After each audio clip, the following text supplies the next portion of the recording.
Hello, hello. Welcome back, everybody. We are live at Metallicus, live at Blockchain Beach, most namely at the Venetian Hotel Expo over in Las Vegas. And today, most namely at 1 p.m., we are back with the founder and CEO of not only the Proton blockchain, not only MetalPay, and then the up and coming Metal blockchain. We got Marshall Hayner. And then we also have our seed investor and most beloved Sir Brian Luining. Thank you both so much for hopping on today. And how are you two doing today? Great, thanks. Yeah, great. Thanks for having me. It's an absolute pleasure. How's Money 2020 for you both so far? Phenomenal. Well, yeah, it was. It's packed. It's huge. I mean, No. I had to find my way, but fortunately, the Metallicus colors are can be seen from everywhere. Yeah, normally they say like don't go to the light, but this beautiful light that we have over here has been working our way so far. Yeah.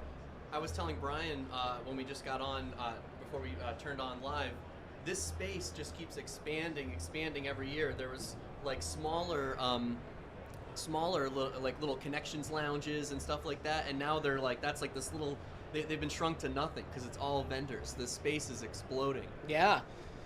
What do you think, Brian? Well, the thing is that I guess there's not a company that's not here.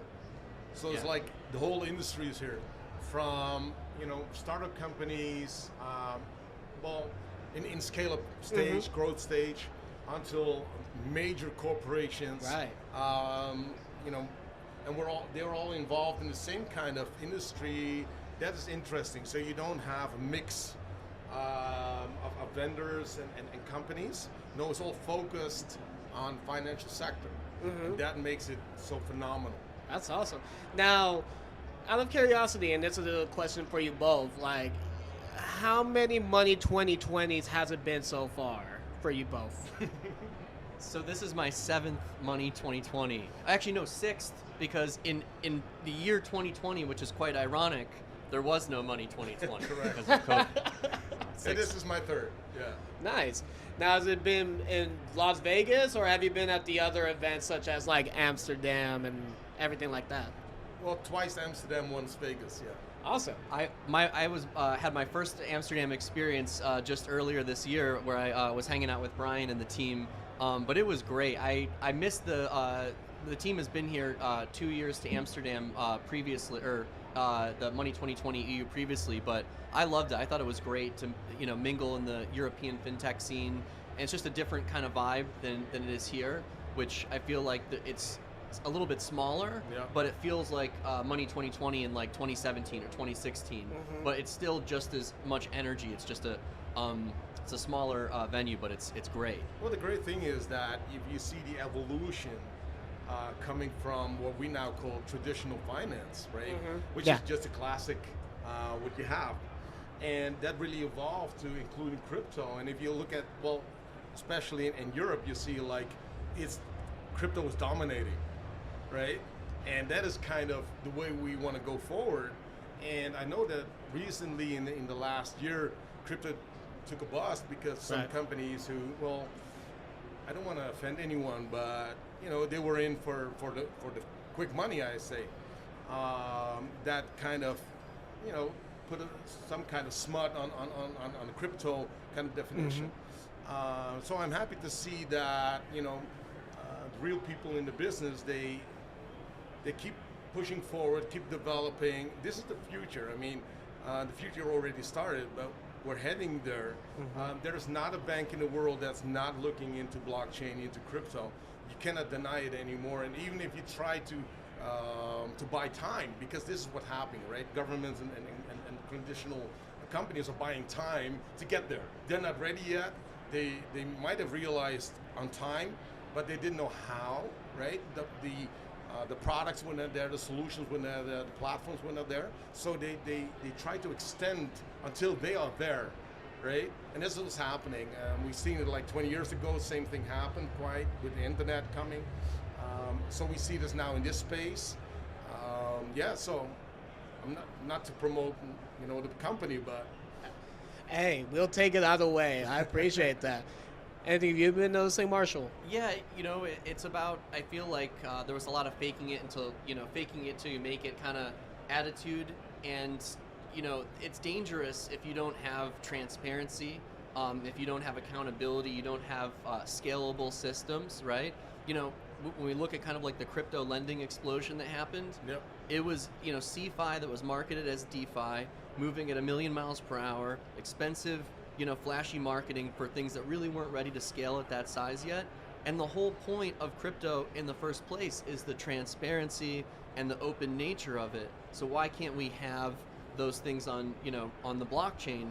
And we can. That's the interesting part. It just was too complicated early on to use maybe things like Maker for a lot of consumers, or Aave, or and that's why we built Proton Loan. We built a platform that's easy for consumers, enterprise to use, but it's open and transparent, because if we're going to do crypto lending, we should be able to do it better than the predecessors. And I find it ironic that some of these things were marketed as unbank yourself or a better bank or whatever, when obviously it was just a recreation of the old system, when we have a much better option.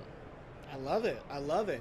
So, out of curiosity, and this is Brian first for you, what are you excited to see this year? Either just in the industry as a whole or at Money 2020? Well, And sorry, if you can bring the mic a little bit closer. Okay, to good. Yeah. So the thing is that it's not about Money 2020 to me. It's more confirmation of where everybody is and what they're doing. So what I think for the industry is now this is the most exciting time. How so? Even though when some things happened around certain companies that really took down, let's say, the positive vibe into the market, but this is the great time, because I believe that rough times make great companies. And so if you look at companies like Metallicus that are really developing technology and service platform for other companies to use, I think this is a great time, because as me, from an investor point of view, you want to invest in that company that will come out swinging, and not just one that loses its marketing potential. So I hear you. that's what I'm looking for is that where are you now? How are you doing with regulatory affairs? Are you compliant? Can you work with the big boys? Are you up for the game? Are you able to scale, and not only scale fast, but scale durable?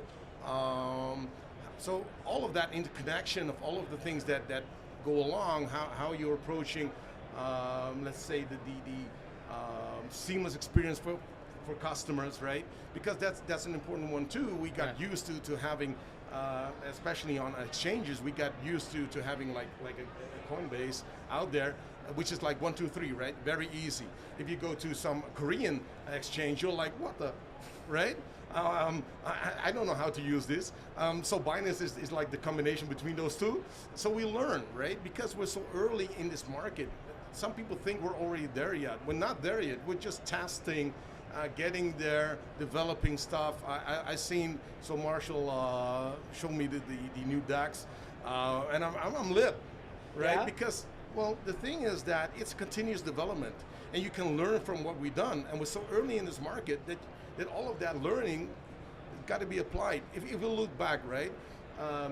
So when I got into the tech space, it was still Netscape. Okay, Netscape, Alta Vista, AOL. Okay, so when we look back, is that if you look at Netscape, the true believers stay with Netscape like, oh, it's the holy grail, right? But it was not.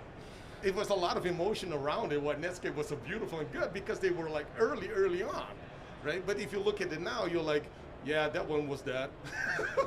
So and you see the next companies going and learning, and this is the whole thing. Is not being stuck with your MVP and building on your minimal viable product and then doing the relaunch of your minimal viable product, but it never turned to anything that was really up for the game, right? So that's why I think that companies that maybe have not come out and like the big names and took in a lot of hedge funds money to scream it off the rooftops and make someone else money, right? Will be the ones that survive. So that's what I'm looking for now, is the reality of things, right? Okay. Yeah, and I think that there's value in cryptocurrency. There's a saying, 1 day equals 10. So 1 day in crypto is 10 days in the real world because this space is moving, you know, multiples faster than tech, and tech already moves very fast. And so when it comes to building, I think that you want to build something like Brian said that has the foundation, not only from the user interface standpoint, but from the cybersecurity, from the regulation standpoint.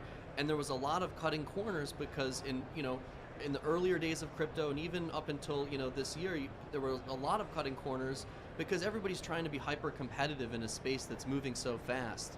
But when you're dealing with people's money and assets, you have to have security. You have to have accountability, transparency, especially if you're building in crypto with the blockchain. And so, there's something to be said for really building and nailing the product and getting it right before you scale it. And you look at kind of some of the hacks that have happened and issues, how cryptocurrency and blockchain has been negatively perceived outside of the positive aspects, which there are many, and that's around kind of the cybersecurity, the accountability, all these things. So if we get those pieces right, we really do completely innovate the banking system and create a new potential for money remittances, for savings products, for lending, for DeFi, NFTs, ownership, everything, right? And you think about kind of all the fraud that's happened with credit cards, the old system. It's crazy to think that we would carry this piece of plastic around in our wallet with essentially our password on it and hand it to everyone. When cryptocurrency solves that problem, where in the future you're just at Marshall, you're at Brian, and if you lose that information, that's no problem, just like your email address. So that's kind of where the future of banking and commerce is going, but we have to responsibly innovate, and we have to do it in a way that's good for the consumer, good for business, and also in line with the regulations. Correct. And up until now, we haven't really seen much like that, I would say. A lot of stuff. Well, one of the big use cases I see is in professional industries, like if we take SWIFT for example, right? The global settlement system. You got to imagine that country banks transact money like in trillions on a daily basis, and then one country has like a national holiday, nothing is happening. Right, that's crazy. Wow, yeah. Wow, imagine that. So, and it's not real time. We think it's real time. Nothing like real time, right? And you have major delays. If they have to do maintenance, nothing is running. It's really ridiculous. Even they would not admit it, right? But it's true. So if you want to go real time, this is the future. You cannot use the old systems to do that. Let's say that your hardware solutions are not up for it. Right? Exactly. And it's interesting because even in crypto, we went through like a time where, from Bitcoin, the first cryptocurrency, to Ethereum, and then, to other new layer ones of blockchains like Solana and Cardano and Polygon, Avalanche, also, Proton and Metal blockchain. Mm-hmm. There are, newer technologies, but they just haven't been tested and scaled properly yet. And, what's really exciting is, this idea of stable coins and banking the unbanked, it really is a possibility and a big potential, but we have to get to a place where it's still scalable and economically affordable, and something that can also integrate with banks, integrate with the traditional banking and fintech world, as when the times come, and the time is definitely now. So sending a stable coin payment and not paying any gas fees and getting it very quickly, just like you would with like a Venmo or PayPal, WeChat, whatever you might be using, Revolut, anywhere in the world, having a global standard for money transfer, I think that's really powerful. Having something that doesn't have gas fees, doesn't have complicated elements to it. I had a question for you, Brian. What was the thing that really excited you about Metallicus? What was the thing that made you think, wow, this is a company I want to get behind back? So my first introduction to Metallicus was quite a number of years ago, and what I liked about it is that you were the unknown, and it sounds weird, but to me the X factor was people that really get behind it, not only a product but a service platform, and with a vision, a long-term vision, and there was an actual roadmap. And you still have that roadmap, and you execute upon that roadmap. And me coming from a tech background, that's what I care for. So I looked at development, product development, looking at where does your funding go to, right? And how you're funded, and what's your agenda. So and looking upon that, I said, hey, this is the real thing, right? These are well, you and the people involved, and not attracting just anyone, but really focusing on senior level, because you don't have the time for juniors. And it's not an insult. It's just that you want to be heads-on, along with your CTO. I gotta, we don't mention him all the time, but you and Glenn did something phenomenal, and that was what I was looking at. And you have so much knowledge about the space. So when you look at startup companies, it's about the team. It's about who are the founders, what's their vision, can they put that on a roadmap, can they execute, what's the team then in place, right? And how you want to fund that and grow the team, but not just to fund resources that do nothing about development. The first stage of startup is development, right. And then you got to put products out into the market and just test it. So what everybody's thinking, like, hey, they put on, let's say, a token on the market to make money, right? That can be one thing to fund a certain development, but at the same time, it's proof, right? It's proof what we're doing is working. Can we scale it? Yes. So it's a proof of skill, as I call it, right? And this is the thing, it's not automatically about making a buck. It's about proving that your technology is applicable and can work, right? Exactly. And everything, so all of the development, and that's what I say is that you build Metallicus into a development company. And that is the whole interesting thing. So it's, if you wanted to make, as an investor, if you wanted to come in and be like, yeah, I want to make 10x in 4 years, right? And then get out and get my money. This is the wrong company. Although you did 10x, Yeah. I gotta say that your company did 10x, but yeah. It's not about that, right? But yeah. This is a vision. This is yeah. more than just just a regular. Well, not every fintech. Lots of fintech companies have a vision, but there's something really, really kind of, world-changing vision here, which is to empower people to unite banks globally and platforms globally, and really make financial access a right and not a privilege, right? Well, and the thing is, so when meeting you and meeting the team and getting more involved, so I really took an effort in getting to know the company well. And the thing is that really stimulated me to be vocal about it and to take a deeper interest into the company is that, despite all of the challenges you have as a startup scale-up company, right? All of the challenges, you didn't forfeit on your vision, right? It was not like, it's getting too tight. Let's stop here and just put it to market and market that one, right? So, and then you didn't do that, and this is what I really like. That's why I think that still my early things and the early getting to know the company is still the same. You didn't change, and that's a positive thing, right? We can always put more money into marketing and sales. That's the easy part. That's very easy, right? But to put money on development and execution and getting there and doing it, like now with your layer 0 blockchain, with the new DEX coming up, with the new stable coin, right? That's phenomenal because it's built on something real. And It's not just a buzzword used to attract customers. It's not just hype. Yeah, it's not just hype. I say this all the time, unfortunately, because of the speed that crypto moves at, a lot of the earlier startups, a lot of the space was, 90% hype, 10% development. Everybody kind of knows that. It's no secret. And the companies that are really going to make it, when you look at like .com, like Amazon, Google, Facebook, and then you also had like Pets.com. You had things that didn't survive but were equally as large. Don't mention Pets.com. That still hurts. But there's the companies that really survived, they focused on the customer, they focused on the vision, and they kept going, and there was real value. There was a time when they thought, okay, the internet might just be a bubble, but now we use everything we do as part of the internet. I mean, your phone even tells you, like, here's how much screen time you spent, because you probably most people spend a lot of time on the phone. So if you think about the value of where our money goes, and when that becomes intertwined with the web, which never really happened until now, until blockchain, that's going to be a really big deal for business, for e-commerce, for small business, especially small business. the interaction between loyalty, payments, remittances, banking, everything's going to catch up to that speed where we're moving at, 10 times. And the companies that are going to be successful are the ones that are going to make that experience feel like it's real time and not too complicated and not moving too fast. Well, it's like, back in the day, and I'm talking like an old guy, although I just turned 48, but still, 20 years ago, we were seeing the internet as something separate from the real world. That's what people call it.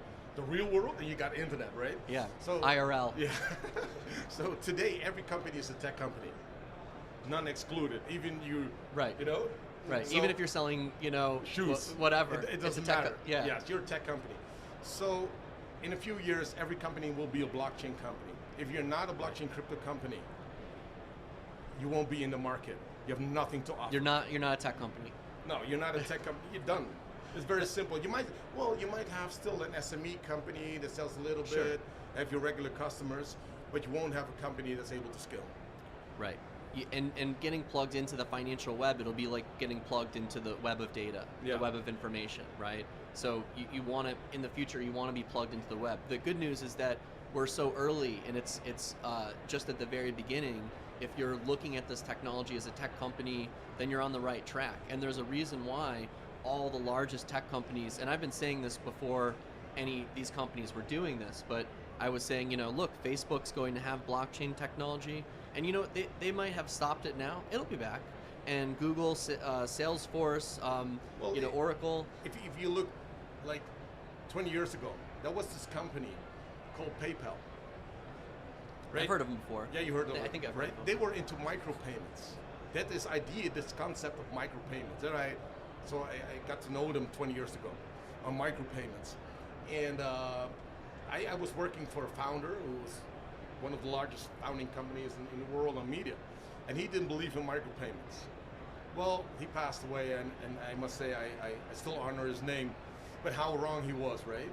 And so they started with micropayments, but everything is a micropayment. So if you look carefully, they were predicting the future already 20 years ago. So, and that's what I believe today is that, I didn't go to an ATM machine in like years, right? I'm a liar. I went to an ATM machine from traveling from Europe to the US to get some dollars.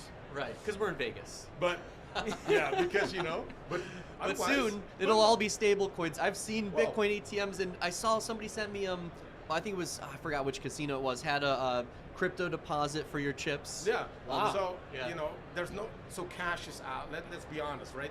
Cash is dead. Fiat money. Paper money's dead. Paper money is the biggest polluter almost. So when you're talking ESG, stay away from paper money and coins.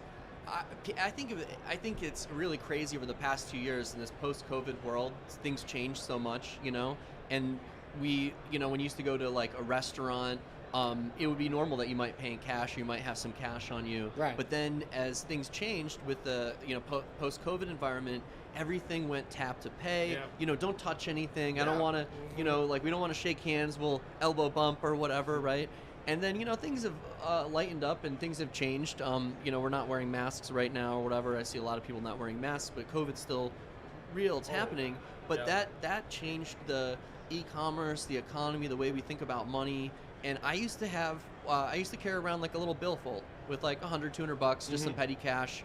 And I don't have that anymore. I have some, in my desk drawer at home. It's like just collecting dust. I think the only time I ever use it is when I use it like valet or something. Money now is collectible. It's a isn't relic. it? It's like a coin. It's like coins, numismatics. But now we're gonna do paper dollars, just as a relic. It's wild because I think the future is completely digital, and also the idea, people are afraid of CBDC for surveillance platform. I see a lot of people in the crypto space say that, ultimately, the power of crypto is that there's going to be so many options, right? And just look at like a frequent comparison I'll give, when it comes to CBDC, stable coins, crypto banking options like that, or money remittance options. It's basically, you're going to have private industry, like we look at like mail. When you look at like the parcel system, you have the United States postal system, which is maybe like the CBDC. It's there for everyone. It may not be the fastest, it may not be the best, but it's the most affordable, and it's there for everyone. are there, surveillance technology, built in? Well, yeah, of course, and there will be for every single one. How does the government treat it versus a private company? Just different ways. Yeah. But at the end of the day, there's nothing really in my mind to be afraid of because, at least in the U.S. and most of the free world, we're going to have private options. So you're going to have your FedEx, you're going to have your DHL, and that's the equivalent of your USDC, your metal dollar, your That's the USDT. reason why all these, you will have, to my belief, you will have separate ecosystems, right? Right. Like a distributed model of ecosystems that then will merge into each other using CBDC or layer 0 blockchains, right? To get there. So to me, this is the future, is that you can have all of your stuff, and companies will have their own ecosystems, and they will integrate with other ecosystems or connect with them through smart contracts. This is the whole smart contract idea. I mean, its transparency is that we can execute quickly. We have full transparency. You still have your ledger, right? And it's undisputable which action did. With whom, did what, whatever. This is what we like. Governments like it. We embrace it. So yeah, I think that if you're into some kind of industry where your source of funding should not be known, well, you have some kind of difficulty in the future.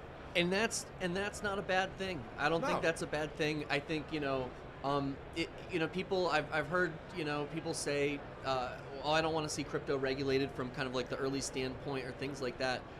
No, I think that's just the wrong approach, right? When it comes to those types of issues, I think about the MetalPay platform. I think about what we do for users. We make it simple. Mm-hmm. And if I'm going to onboard, give my my grandmother or grandfather a Bitcoin, I want them to have a platform that they feel safe with, that they can trust. If they don't have to worry about getting hacked, losing their crypto, we can get them back in. Great customer service and support. That it's a complicated technology, and when it comes to your bank and your crypto, you want something that's safe and friendly and, correct. And good to use. And at the same time complying with tax regulation. The exactly. whole thing is that governments didn't know how to tax it, right? And initially, no. I may not be a tax fan, but without taxes, we cannot fund our life. Right. You still use the system of the country you live in. Exactly. So I'm against paying zero tax. I'm for let's say you pay enough tax and that's it, right? But so I think that if you use, this is what I like about your product, MetalPay, right? So I can use MetalPay, have my salary on it if I had, and stuff like that, and still get a tax report. Exactly. Yeah. It's very easy, very simple, and that's what I want, right? It should not be a cumbersome exercise to go to all of the exchanges and say, okay, what did I do? What was the price? I bought something, sold something, win or lose, blah, blah, blah, blah. You want peace of mind where it's just really simple to do that reporting, where it's just what you would expect, with your bank. And as more platforms come online, from Robinhood to Cash App to Square, it's getting better and better. But it's really nice to have everything, one bank account, right? That's it. One bank account, one platform where you can kind of do everything, and that's MetalPay. And I love it that I can, get paid in crypto, and then I can, pay my Apple Card or pay a bill or something like that. And, I can tell you that it's been a real struggle in the world of banking. I can speak from experience through, we have great bank partners at Metallicus, but it's been tough, as any crypto company, and then also as a consumer. I have friends, my co-founder Glenn mentioned that he ran into some problems banking in Belgium, and there's nothing wrong with owning Bitcoin. There's nothing wrong with trading cryptocurrency. In fact, if you're doing that, you're way ahead of the curve. But I think that it does freak out some banks. So MetalPay is the platform, to bank with crypto, and we're really excited as we get into our Metal API, which we're here unveiling in Money 2020, and also next year our MetalPay corporate offering, because there's just not a lot of options for crypto companies or any fintech when you start integrating cryptocurrency. And like you said, if you're in technology, if you're in fintech, you will be doing that if you haven't already within the next year or so. Yeah, so I'm still lit about the company, and apart from great people, people make a company. So I guess I met everyone by now. Not really, but I met so many people at the company, and it's great. It's a great vibe. Everybody is behind it. I got a give a big shout out to everyone because you're not doing it by yourself, right? It's impossible to do everything by yourself now. The company grew over the years, and so yeah, I must say I'm you know, I put it out that I said, well, Metallicus to me is like the company to look at. Not only from an investment point of view, but if you're a startup company, scale-up company, even a grown company, right? Just have a look at what they're doing and how they're doing it. So, and it's just because of your consistency. You're so very consistent all the time. And to be honest, I didn't see one single time that you took money off the table for yourself, and that is, wow. To me as an investor, that is something that I say, that's how it should be. And put everything back into the company. It doesn't mean that you have to bootstrap today, right? But you did in the beginning, and that's how it should be.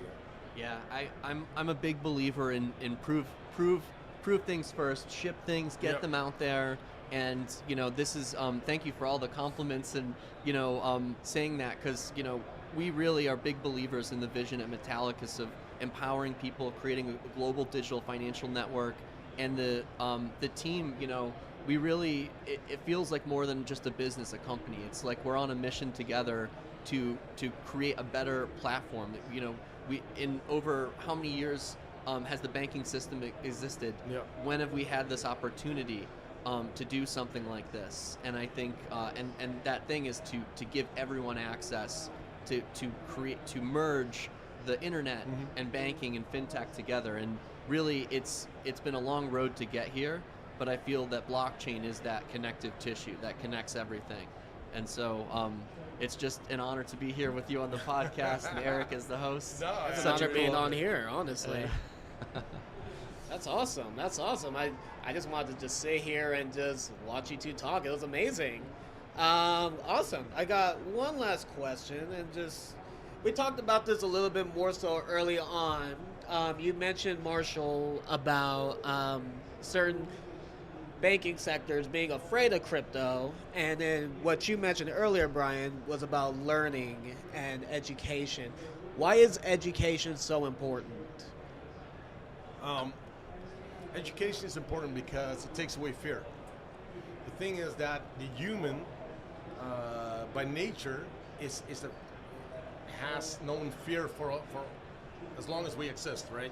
Even as a prehistorical animal, we were controlled by adrenaline and fear. So what we fear, we don't embrace. We run away from it. That makes sense, right? Yes, it does. Yes, it does. Well, it's like chasing something. If you chase something, it will run away from you. So that's a paradigm that I apply. If you want to attract something, embrace it and not be fearful of it. So the thing is that by educating people, they get understanding. If you understand something, you lose the fear of it, right? You can start embracing it, because then you still can take your time. The whole thing is that you don't need to change now. Behavioral change is the most difficult thing to change in a human. So if you take the time, learn about it, listen, right? Try to judge less, right? And learn more. And then you elevate your consciousness and your own level of understanding. Mm-hmm. By doing that, you lose the fear of something that's called crypto. I don't like unicorns. Okay. I like billion-dollar companies. Mm. And why I say this difference is because to me a unicorn is a hyped company, and a billion-dollar company has grown to being a billion-dollar company. That's a company that will last, right? Traditional companies that are billion-dollar companies, you know them. Not because someone called them a unicorn or a decacorn or whatever corn. I don't like corn. I'm allergic to corn. So the thing is that, and so I want to see companies grow to that level of consistency where they are worth that kind of money, because whatever happens into the market, that company will not fall from being a $10 billion company to worth being nothing. Okay? So understanding, learning, even in the professional industry, this also go for people in the banking industry, right? And not just saying, ooh, crypto, I don't like it. Ooh, blockchain, I don't know it. Mm-hmm. Because that's where we are still. It's amazing, right? Still people on the executive level and decision making are not fully aware of, what they should know about the thing that's surrounding them. I'm surprised by it, right? Because, well, the first time I ran into blockchain or central ledgering or whatever is more than 10 years ago. So the first ledger project I was working with or on is 12 years ago. So in those 12 years, you got to tell me that when you're in this industry and you're still not aware or looking into the details of blockchain and crypto, that to me is like being on a road to being obsolete, right? You're a dinosaur. Yeah. So that's why I say education is so important, to feel comfortable, and to allow you time. And because time is important to adapt, to adjust, to make your own decisions. We like Dyer, right? Do your own research. Yep. Well, this is do your own research. Exactly. Right? And don't be a victim of some. Well, you can feel a victim if you never took the time to learn and educate yourself. It's not overcoming you, it's changing. Although crypto is changing at light speed, the industry is taking it step by step. Right. I couldn't agree more. I think that when it comes to crypto, education is really key because cryptocurrency is a field that there's a term they call Web3, which is the next iteration of the web. And the Web 1 was kind of Google, or go back to the very beginning, like InfoSeek or Alta Vista or something on your Netscape browser, right? Yeah. And you search and you get some info. And then the Web 2 was kind of the social network and Facebook and the interaction, right? And the Web 3 is the financial web, where there's financial incentives tied, but then also there's this interaction, back to the Web 2, where you become part of the network, you become part of the DAO, the Decentralized Autonomous Organization, or you become part of the crypto community. And it's very different than kind of the Web 2, where you might be a user, but you definitely don't have a Discord or a Telegram with 10,000 people chanting and giving feedback, and then also participating and making DAO votes and proposals and really becoming a part of the community, the technology through the community. So I think when it comes to education with crypto, it's also interesting because now I believe through cryptocurrency you're watching the younger generation and really a lot of people kind of first start to really experiment with money and research the history of money and start to ask those questions. Where does money come from? How is it created? How is it destroyed? And through Bitcoin, people looked at that and kind of, and I was just having this conversation. First started with this idea of digital cash, and then that evolved into kind of like a digital savings account. Yep. So each cryptocurrency having different utilities, different values, stable coins, public and private. Learning about this stuff is one of the most valuable things that I think you can do in finance right now, because this space and I've been involved for over a decade, watching this space grow, where this space will be in 5 to 10 years from now. Like you said, you won't be a tech company if you don't have it integrated. And so learning about this technology is invaluable. And I frequently say, when people ask me, what coin should I look at, or what, which investment, and I say, the best investment you can make is in yourself and your education around this space, learning how to code, learning how blockchain works, the technology works. It's invaluable. And even at the most simple level, just learning about DeFi and learning about this technology, using the MetalPay app, using the Proton Loan and DEX, and we're trying to make this easier and easier while empowering the user, where you don't give up your funds, you don't put your financial decisions in one person's hands, but it's about the algorithms and the programmatic systems that are open source, and not and also I want to add on that note, the responsible innovation, not the irresponsible innovation, not the I think it's very cool, algorithmic stablecoins, all that stuff, but I want to see an experiment label there, right? Yep. And with the other stable coins that are backed in a bank, then we should know who the bank is. We should be able to see audits and things like that. So I'm a big believer in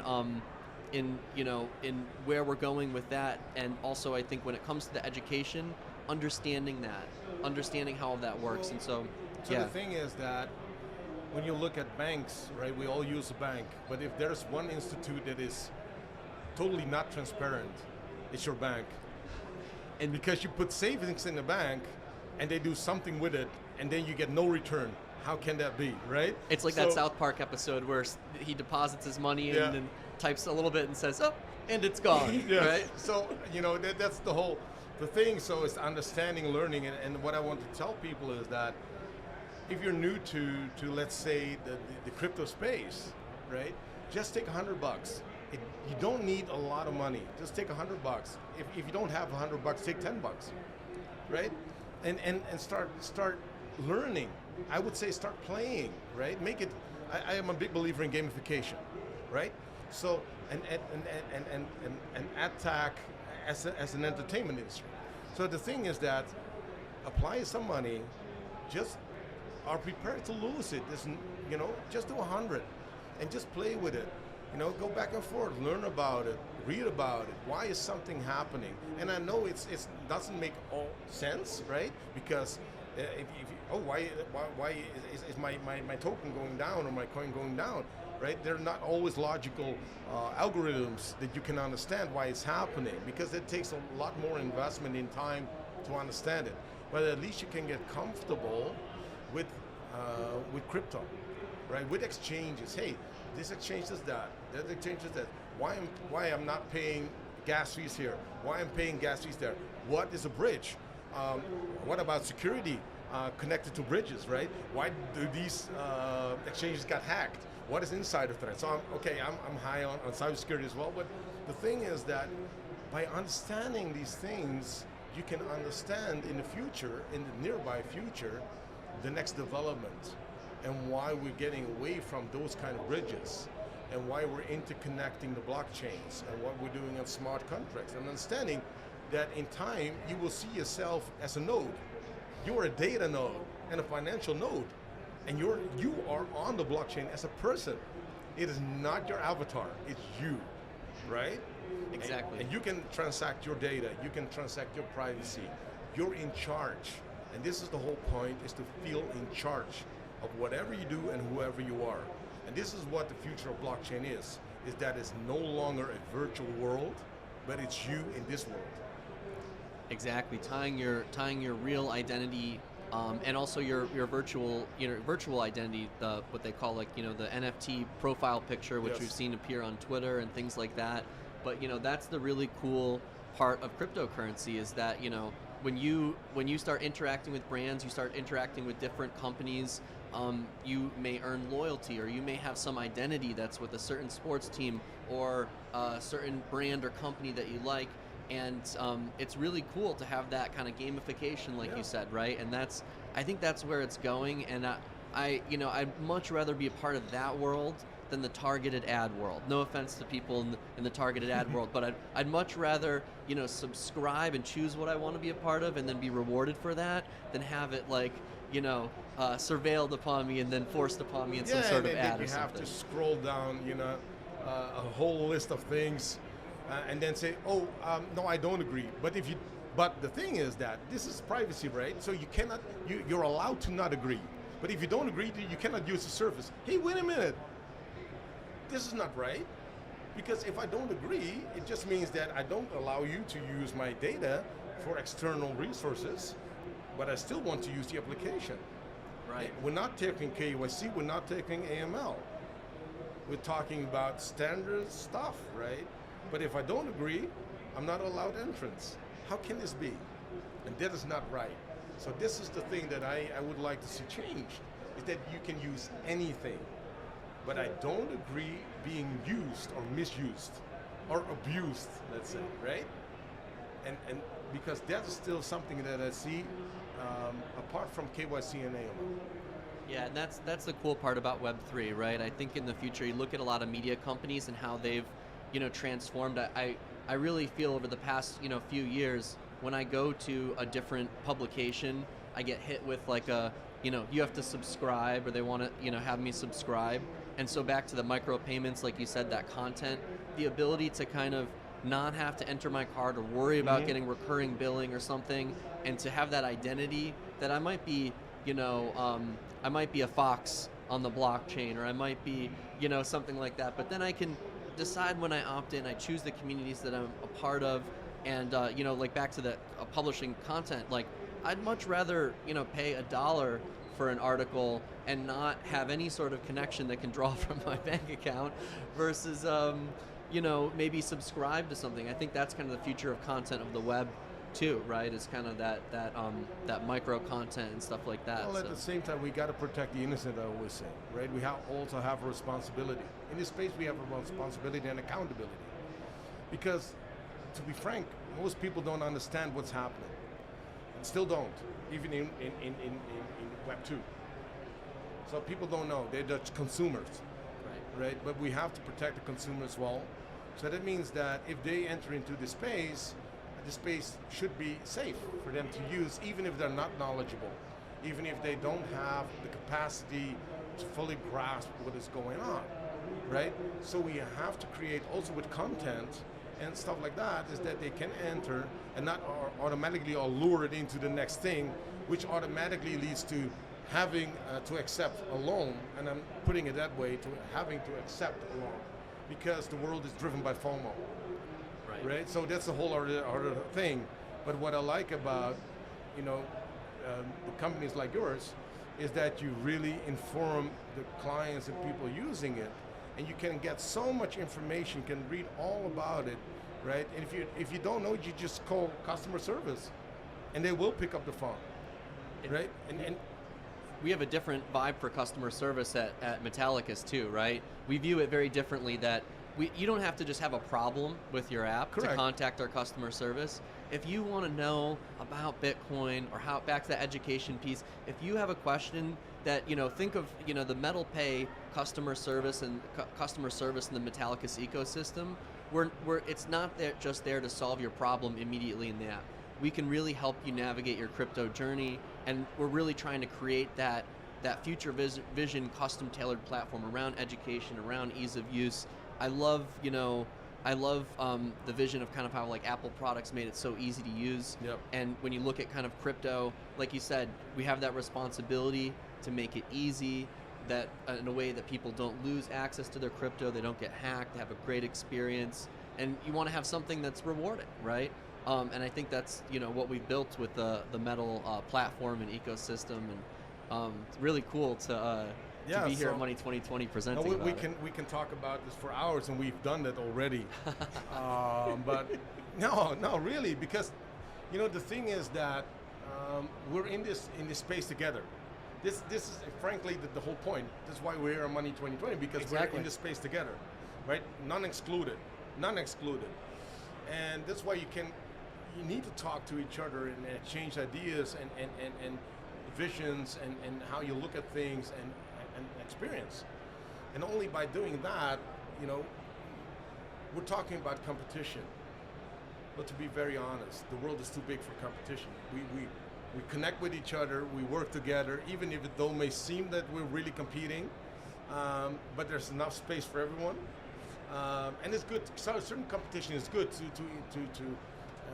improve what you're doing, right? You want to be the best. And being the best is good. I don't like when people say, well, we should be more woke. Yeah, you should be awake, right? That's my point of view, right? So, This was awesome. Any final thoughts? I always end a lot of streams and podcasts with this, going back to the education piece. If you're interested in cryptocurrency, if you're interested in blockchain tech, download the Metal Pay app. Come and go to metalpay.com, check it out, and be curious. Investigate, look around, research this space, and see what's going on. It's still very, very early, and the most valuable, most rewarding thing you can do when it comes to, I guess, investing into cryptocurrency and looking at the space is the research. Even if you're not buying crypto assets, even if you're not trading or anything like that, I always tell people to play and have fun and experience the space. And like Brian said, buy $20 of Bitcoin or Dogecoin or Proton, withdraw it out of the app, play around, just have an experience, because that's going to be the best investment you can make, is in yourself, that knowledge, the research, and very quickly you'll discover all types of opportunities and cool technology in cryptocurrency that can empower your small business, can even turn into hobbies for artists to make NFTs. All types of really cool things are happening. Just play, learn. That's my final piece. I have nothing to add to that. Beautiful. A lot of things have been said. So, ladies and gentlemen, that was Marshall Hayner and Sir Brian Luining. Thank you so much for being on the show today. That was